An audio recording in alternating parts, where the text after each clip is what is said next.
of weapons of mass destruction, despite the challenges in the Middle East, conflict in Eastern Europe, even problems and tension in Asia, we still don't seem to hear the word nuclear very much. Do weapons of mass destruction matter these days? Well, I think they sure do. And I think we've got a couple of issues that are very serious.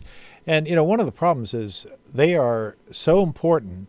And yet some of these issues that we're dealing with today, whether it's ISIS or Ukraine, are so urgent. And often the urgent crowd out the important.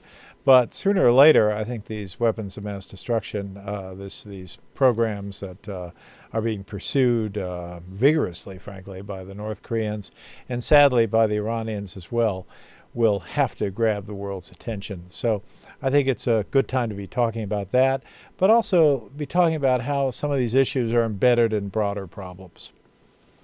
You mentioned North Korea, and we've seen them pushing steadily towards a nuclear capacity. We've seen chemical weapons used in Syria. Do you think these reflect a bit of a turn back on the global preventions and prohibitions against nuclear weapons and chemicals? I think it is fair to say that the global governance with respect to WMD is really being challenged.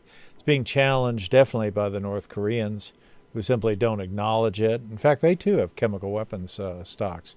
It's been challenged by the Syrians, but it's also being challenged by the Iranians.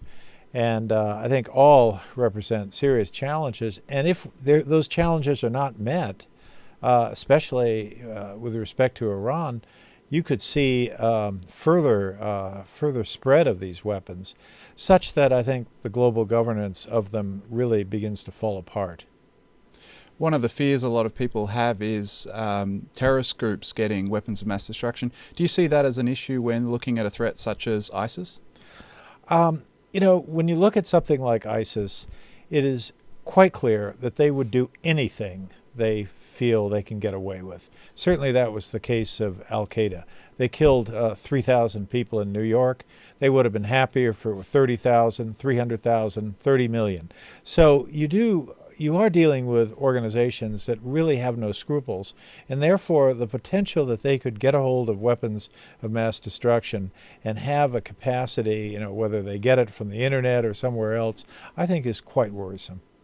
Finally, the John Gee Memorial Lecture is honouring an Australian diplomat who was heavily involved in the Australia Group in setting up the Chemical Weapons Convention. Is there a role for middle power countries to be involved in non-proliferation discussions? I think there's a very important role for middle power countries. First of all, most of them do not have nuclear weapons themselves, and they have a very important interest in making sure that others don't get a hold of them, and also that the nuclear weapons states fulfill their own obligations to begin building down. So I think it's a very important role. It's also a role that I think is filled very credibly by middle power countries. I mean, they are not looking to keep their nuclear weapons and have others do away with theirs. They want to keep it a safer world. So I think it's a very important role.